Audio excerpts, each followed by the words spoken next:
মানে আমাদের দিদি। দিদি নমস্কার। একটু যদি আমাদের ভিউয়ার্সদের বলো যে কি প্রবলেমটা, তুমি কি সাহায্য চাইছো মানুষের কাছে? আমার মেয়ের নাম আদ্রিতি মণ্ডল। ওর এখন বয়স এই 10 মাস, 8 মাসটা ভুল হয়ে গেছে দাদা, 10 মাস ১০ মাস। বয়স। ওর 6 মাস যখন পড়েছে ওর বয়সটা, তখন থেকে ও শ্বাসকষ্ট নিয়ে এই হাসপাতালে ভর্তি হয়েছে। তার আগেই ওর রোগটা ধরা পড়েছিল যে ও SMA টাইপ 1 রোগে আক্রান্ত। এবার যখন ওর এই রোগটা ধরা পড়েছিল ওর যখন 2 মাস বয়স, এবার তখনই মানে শুনেছিলাম যে এই রোগের যে বাচ্চারা আক্রান্ত হয়, যে 6 মাস পর থেকে এদের শ্বাসকষ্ট, খাওয়ার কষ্ট, এই ধরনের অসুবিধাগুলো শুরু হয়ে যায়। তো আমার মেয়ের ক্ষেত্রেও সেম একই জিনিস হচ্ছে। ওর 6 মাস পড়তে না পড়তেই ওর শ্বাসকষ্ট, সেই শ্বাসকষ্ট নিয়েই আমার মেয়ে হাসপাতালে ভর্তি। এখনো তাকে ওই শ্বাসকষ্ট নিয়েই ভর্তি রাখতে হয়েছে। এমনকি ওকে ভেন্টিলেশন সাপোর্টে ওকে অক্সিজেন দিতে হচ্ছে।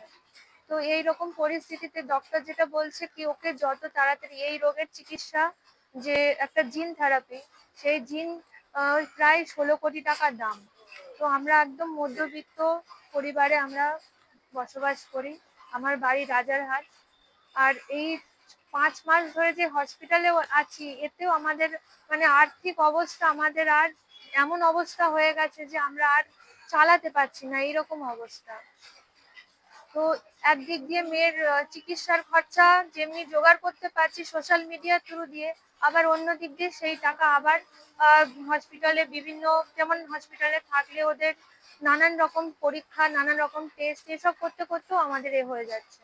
তো সেই কারণে সকল মানে পশ্চিমবঙ্গবাসী তথা ভারতবাসী সবার কাছে আমি হাত জোর করে অনুরোধ করছি, আগে এই রোগের চিকিৎসা ছিল না বলে আপনারা এই রোগের ব্যাপারে এত অবগত ছিল না।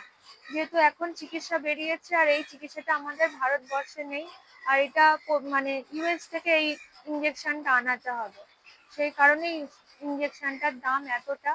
তো আপনারা সবাই যদি একটু একটু করে যদি সাহায্য করেন, তাহলে আমার মেয়েটা খুব তাড়াতাড়ি ওর নতুন জীবন পাবে।